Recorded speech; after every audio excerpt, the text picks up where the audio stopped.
நீ ஏட்டி இப்படி ஏதாவது சொன்ன அப்புறம் இங்க ஊடகத்துல நிருபரை இது பண்ணாங்க வச்சாங்கன்னு சொல்லக்கூடாது. கேட்கறது கேள்வி கேட்கறது நியாயமான கேள்வியே, இது தொடர்பான கேள்வியா கேட்கணும். கேள்வி கேளுங்க. நீ நியாயமான கேள்வி. நீதிமன்றமே வந்து எங்களை பாராட்டி இருக்குன்னு சொல்லி சொல்றாரு ஆர்எஸ் பாரதி. எந்த ஆர்எஸ் பாரதி?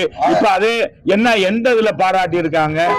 எந்த இதுல பாராட்டி இருக்காங்க? 89% மக்கள் எங்க பக்கம் இருக்கிறாங்க அப்படின்றாங்க. எங்க எந்த நீதிமன்றமும் பாராட்டல. 89% மக்கள் இவங்க பக்கம் இருக்காங்கன்னா தேர்தலுக்கு இன்னும் 1.5 வருஷம் இருக்கப்பா.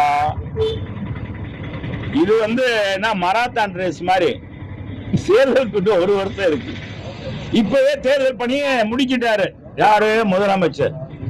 எந்த முகத்தை வச்சு இவங்க போய் ஓட்டு கேட்பாங்க, தேர்தல் பணி ஆட்டுவாங்க?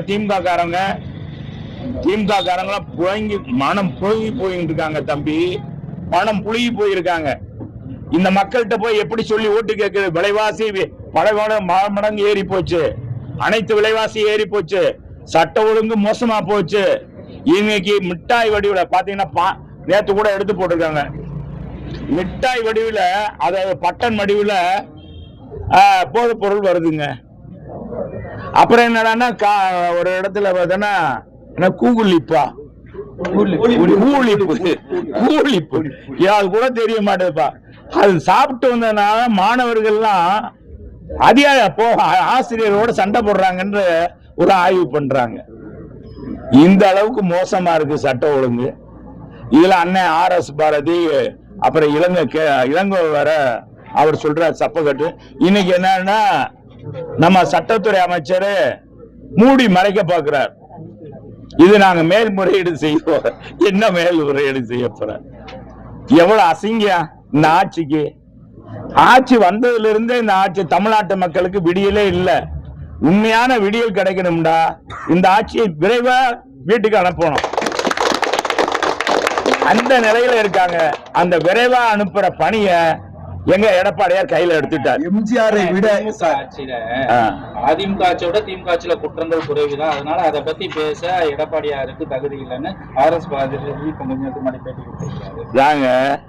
என்னப்பா சட்ட ஒழுங்கு இங்க ஆட்சியில நான் கேட்கறது? ஆர்எஸ் பாரதி அண்ணன் என்ன காட்டுல மூத்தவர் அண்ணன் ஆர்எஸ் பாரதி அண்ணன் எங்க காலத்துல கஞ்சா இது வந்து கள்ளச்சாராயம் குடிச்சு இறந்து போயிட்டாங்களா?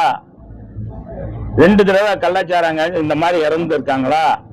எங்க அரசு பிடிக்காம இருந்திருக்கா? மோசமான சட்ட ஒழுங்கு நடந்திருக்கா? என்னன்னே நடந்துச்சு? சும்மா சொல்லுனே ஆர்எஸ் பாரதி என்ன உண்மையை சொல்லுனே, சும்மா ஊதுகோலாவே இருக்கக்கூடாது. நீ எல்லாம் திராவிட இயக்கத்துல பாரம்பரியமா வந்த, இன்னைக்கு மோசமான சட்ட ஒழுங்கு போயிடுச்சு. ஆர்எஸ் பாரதி என்ன சொல்றாரு? அவர் ஏதோ பேசணுன்றக்கா பேசுறாரப்பா, அதெல்லாம் நம்ம கணக்குல எடுத்துக்க கூடாது. என்ன சொல்றீங்க? அவர் ஏதோ அங்க இருக்கிறதுக்கு நம்ம ஏதாவது சொல்லணும்ல அப்படின்னு சொல்றாரு. எம்ஜிஆர் சாரை விட முதலமைச்சர் மு க ஸ்டாலின் வந்து மகளிர் அளவுக்கு அதிகமா விரும்புறாங்களா சார்? அவர்தான் முதலமைச்சரா வர வேணும்னு சொல்லி நினைக்கிறாங்களா? நேரு சொல்லியிருக்காரு. எப்ப எல்லாரும் அவங்க தான் சொல்றாங்க, மக்கள் சொல்றாங்களா? மக்கள் சொல்லணும்ப்பா. தானே தன்னை பத்தி பெருமையா படுக்கணும். இப்ப நானே செல்லூர் ராஜ் தான் பெருமையான, எனக்கு இருக்க செல்வாக்கு போறோம் அப்படின்னு நான் சொல்லக்கூடாது. என்னை பார்த்து தாய்மார்கள் சொல்லணும், நீங்க சொல்லணும், எங்க அண்ணன் சொல்லணும், எங்க பொதுச் செயலாளர் சொல்லணும். அப்படி சொன்னாதான்ப்பா. இவங்களாதான் பேசிக்கிறாங்க. இத காட்டிலும் நம்ம முதலமைச்சர் என்ன சொல்றாரு? ஒரு கொம்பனும் இந்த ஆட்சியை குறை சொல்ல முடியாதுன்றார். சொல்லிட்டாரே நேத்து உயர் நீதிமன்ற மாண்பு நீதியரசர் சொல்லிட்டாரே. ஏங்க நான் கேட்கிறேன் ஒண்ணு, நான் அதுக்காக கஸ்தூரி ஆதரிக்கிறேன், அவர் எந்த கட்சி அப்படின்றதுக்கெல்லாம் அவர் சொன்னதுக்கெல்லாம் கருத்துக்கு வரல. ஒரு நடிகை, திரைப்பட நடிகை, அவருடைய பையன் 12 வயசு, சதை, அந்த சதை போட்டு அந்த சதையினுடைய இழப்பு, அதாவது என்ன ஆர்டிசம் பாதிக்கப்பட்ட பையன். அவனை அந்த பொண்ணு தான் பாதுகாக்கணும், தொடர்ந்து கவனிக்கணும். அப்படிப்பட்ட அந்த பையனை கவனிக்கிற பொண்ணு ஒரு நடிகையா இருந்தாலும் எல்லாரும் பேசுறாங்க. நம்ம இவங்க திமுக பேசாத பேச்சா? எல்லாரும் பேசுறாங்க, அவங்களும் பேசியிருப்பாங்க. பேசுனதுக்கெல்லாம் நான் வரல. அது எதுக்காக இவங்க இவ்வளவு ரோசப்படுறாங்கன்றதுக்கெல்லாம் நான் வரல. ஏன்னா இவங்க இப்ப ஒரு காலத்துல அங்க இருந்து வந்தவங்க அப்படின்றக்காக அந்ததுக்காக சொல்றாங்கிறதுக்காக நீங்க நினைக்க வேண்டாம். இன்னைக்கு அந்த பொண்ணை பிடிக்கிறதுக்கு அந்த நடிகை பிடிக்கிறதுக்கு 2 காவல்துறை படை அமைச்சிருக்காங்க. காவல் தனிப்படை என்ன சொல்லுங்கண்ணா, எடுத்து கொடுங்க. எடுத்து கொடுக்கணும்ல. நீங்க தனிப்படை அமைச்சு பிடிச்சிருக்காங்க. டெல்லியில இருந்தாரு, அங்க இருந்தாரு, இங்க இருந்தாங்க. ஏப்பா ஒரு நடிகை பிடிக்கிறதுக்கு இந்த இது பண்ணிருக்கீங்க.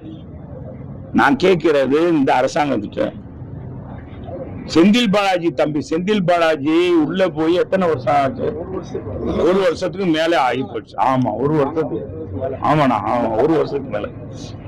1 வருஷத்துக்கு மேல அவர் தம்பியை பிடிக்க முடியலையே. ஏங்க அவர் தம்பியை பிடிக்க முடியுதா இந்த காவல்துறையினால? நீங்க என்னப்பா பேசுறீங்க இந்த காவல்துறைய? இனி முதலமைச்சர் கீழே இருக்கு.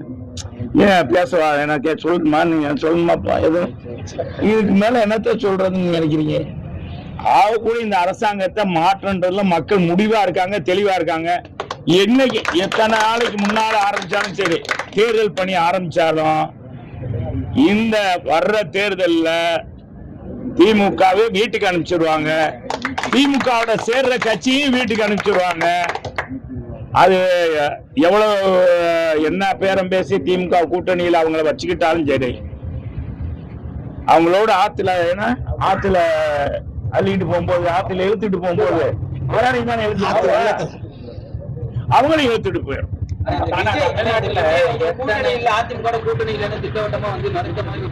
சமூக வலைதளத்துல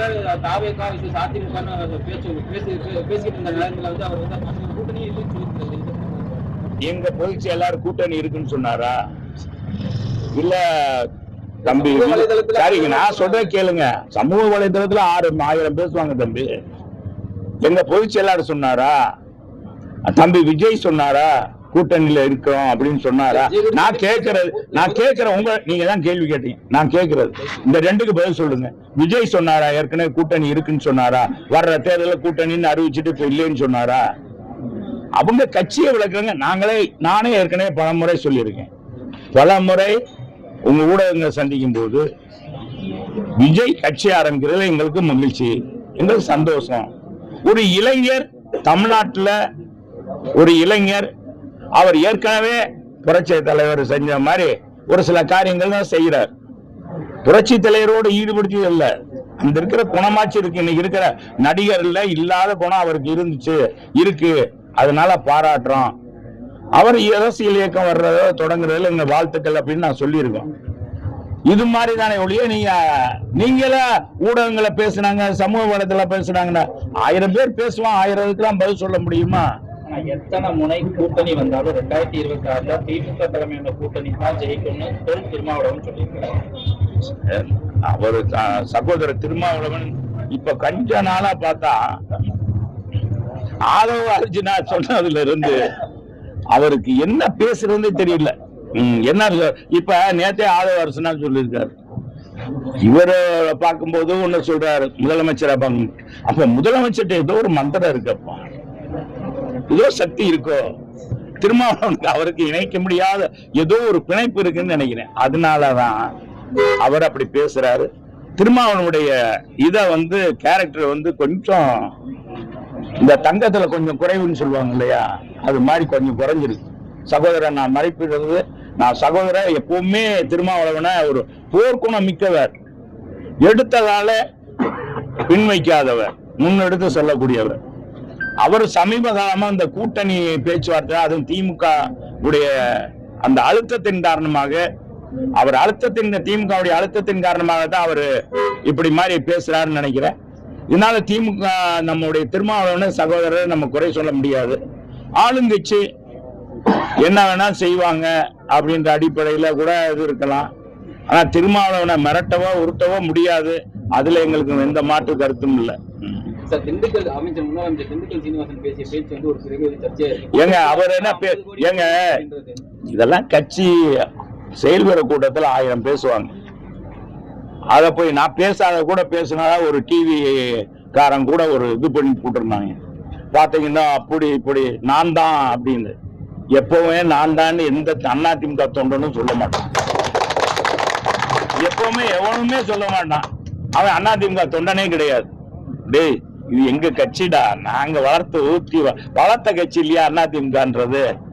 புரட்சி தலைவர் காலத்துல டவுசர் போட்ட காலத்துல இருந்து எம்ஜிஆர் அவர் உருவாக்கின கட்சி இருக்குன்னு நினைப்பனா, இருக்க மாட்டானா? அதுல இன்னைக்கு தலைமை பண்புல இருக்கிறவர் நினைப்பான். அதை பற்றி ஒரு கட்டுரை, அதுக்கு நிறைய பேர் வியூவர்ஸ் பாக்குறாங்க. ஆக இதெல்லாம் இது அலுவலகத்துல பேசுனது யாரு? அவர் கேஷுவலா கட்சிக்காரங்கிட்ட சொல்றாரு, நம்ம வலுவா இருக்கணும் அப்படின்னு பொருளாளர் சொல்றத அடிப்படையில அதை பேசியிருக்காரு. அதை எடுத்து டிவியில போட்டு நீங்க அப்படி இப்படின்னு பத்திரிகையிலையும் போட்டு எங்களை எங்கிட்ட மட்டம் தட்டணும்னு நினைக்கிறேன். நீங்க தட்ட எங்களை தலைவரை அப்படித்தான் பேசினாங்க. தலைவர் கடைசியில ஜிங்குன்னு நின்றாரு. 3 தடவை அசைக்க முடியாம வனவாசம் போக வச்சாரு திமுக. அதே மாதிரி எடப்பாடியாரு நீங்க கொடுக்கிற அழுத்தம், நீங்க கொடுக்கறது அப்பா, நீங்க செய்யறதெல்லாம் பார்த்தா எங்களை தப்பா போட்டு வாட்டி வைக்கிறாரு. கொடிய தப்பான்றாரு, குழு அமைன்றாரு, இப்பவே அந்த கிளைக்கிழமை அமைங்கன்றாரு, எல்லாம் செய்யறாரு. அவர் பார்த்தா பம்பரமா இதுவரைக்கும் கட்சியில இல்லாத புதுமை எல்லாம் காடை கையில கொண்டு போய் கொடு அப்படின்றாரு எங்க பொதுச் செயலாளர். காடை கையும் இது மாதிரி எந்த கட்சியிலேயாச்சும் பொதுச் செயலாளர் சொல்லியிருக்காரா? அதுக்கு ஒரு குழு அமைச்சு விடுறாரு. இப்ப இந்த அமைச்சர்கள் குழு அதெல்லாம் செஞ்சிருக்காங்களான்னு பார்க்க எங்க பக்கம்ப்பா, மக்கள் எங்க பக்கம் இருக்கிறத அரவணைச்சு அவங்களை கொண்டு போய் ஓட்டு சாவடி கொண்டு போகணும். அதுக்கான பணியில செய்யுங்க, நான் மத்ததை பாத்துக்கிறேன் இருக்காரு. மத்தது எதுவுமே இல்ல. எல்லா கட்சியுமே 2026 தேர்தலுக்கான வேலைகளை துவங்கியாச்சு. அதிமுக நாங்க ஏற்கனவே துவங்கிட்டு. என்ன தம்பி நீங்க எங்க இருக்கீங்க? என்ன ராஜ்குமார், இப்ப நீ அப்ப மதுரையில தொடங்காத மாதிரி நினைக்கிற, இப்ப தொடங்காத மாதிரி இல்ல போன நினைக்கிற. நாங்க அப்படியே இது பண்ணிட்டோமே. ஏன்னா தனிப்பட்ட கொலைகளுக்கும் சட்டம் ஒழுங்குக்கும் சம்பந்தம் கிடையாதுன்னு சொல்லிட்டு ஆரம்பி சொல்றாரு. இன்னொன்னு தூத்துக்குடி துப்பாக்கி சூடு அதிமுக ஆட்சி காலத்துல நடந்துச்சு. அது எடப்பாடி பழனிசாமி புரிஞ்சுக்கணும். ஏப்பா, தோட்ட தொழிலாளர்கள் யாரு ஆட்சியில நடந்துச்சு? தோட்ட தொழிலாளர் துப்பாக்கி சூடு, தேயிலை தோட்ட தொழிலாளர் திருநெல்வேலியில மாஞ்சோலை தோட்ட தொழிலாளர்கள் துப்பாக்கி சூடு யாரு ஆட்சியில் நடந்தது? 1 பைசா குறைக்க சொல்லி மின்சார கட்டணத்தை குறைக்க சொல்லி போராட்டம் பண்ண விவசாயி மீது துப்பாக்கி பாயாம குண்டு பாயாம பூவா விழுகும் அப்படின்னு சொன்னவர் தானே நம்ம கலைஞர். அப்புறம் வெண்மணி சம்பவம் இருக்குங்க. வெண்மணி சம்பவம் இதெல்லாம் யார் ஆட்சியில் நடந்தது? இதெல்லாம் ஜாக்கிரதையா நடந்தது. எல்லா ஆட்சியிலையும் நடக்கிறது ஒரு சம்பவம். அத ஒரு பெருசா சட்ட ஒழுங்கு எடுத்துக்கிற கூடாது. இப்ப நடக்கிறதா சட்ட ஒழுங்கு. கள்ளக்குறிச்சியில சாராயம் காய்ச்சி, கள்ளச்சாராயம், போதை பன்மு இன்னைக்கு பாத்தீங்களா? எந்த ஆட்சி காலத்திலயாச்சும் மாணவிகள் குடித்துட்டு ஆட்டம் போடுற, பஸ்ல ஆட்டம் போடுற பாத்தீங்களா? மாணவிகள் நம்ம எதிர்கால சந்ததிகளுங்க. நம்ம இந்த நாட்டை வழிநடத்த போற, வல்லரசை உருவாக்க போற நம்முடைய இளம் சிங்கங்கள் இன்னைக்கு எந்த வழியில போறாங்க? காலையில எந்திரிச்சா ஒவ்வொரு தாய்மாரும் மடியில நெருப்பு கட்டிட்டு இருக்காங்க. பள்ளிக்கூடத்துக்கு அனுப்பும் போது இல்ல ஜாக்கிரதையா வரணுமே. 12வது வகுப்பு எங்க அம்மா என்ன செஞ்சாங்க? 10ஆம் வகுப்புல இருந்து 12ஆம் வகுப்பு வரையும் படிக்கிறதுக்கு சைக்கிள் கொடுத்தாங்க. இவங்க ஆட்சியில கஞ்சா கொடுக்கறாங்க, பீர் கொடுக்கறாங்க. இதுதானே இன்னைக்கு நடக்குது. எங்க வச்சாலும் குடிக்கிறாங்க. பிள்ளைகளே பாத்தீங்கன்னா ரயில்வே தண்டவாளத்தை தவிர்த்து குடிக்குது. ஆணும் பெண்ணும், மாணவர்களும் மாணவிகளும் கலந்துட்டாங்க. இது எந்த ஆட்சியிலாச்சும் எங்க ஆட்சியில் நடந்துச்சுன்னு சொல்லுங்க. RS பாதி அண்ணன்கிட்ட கேளுங்க, இல்லங்க TKS இளங்கோட்ட கேளுங்க, எங்க ஆட்சியில் இந்த மாதிரி நடந்துச்சுன்னு சொல்லுங்க. சரி தம்பி, வாங்க பாப்போம். ஆனா மதுரை காவல்துறை இந்த மாதிரி இருக்க கூடாதுங்க. மாறிக்கணும், தங்களை குணத்தை மாத்திக்கணும். நாங்க இதுவரைக்கும் சட்டத்துக்கு புறமாக நடந்தது. இப்ப கூட இந்த மாதிரி இந்த இதையும் எடுத்துக்கங்க, அதையும் போய் பாருங்க. ஏன்னா கம்ப ஏத்தனா ஏங்க திமுக 53 அடிக்கு மேல ஏத்தலாம், நாங்க ஏத்தக்கூடாதா? அவங்க 105 அடி ஏத்தலாம். மதுரையில திமுக கொடி ஏத்தலாம், நாங்க ஏத்தக்கூடாதா? என்னப்பா நியாயம்? இல்லையே, இல்லையாப்பா. இப்ப இல்லைன்னா ஏன் கொதிக்கிறேன்? இது சாதாரண 25 அடி. அதனால சரி வாங்க.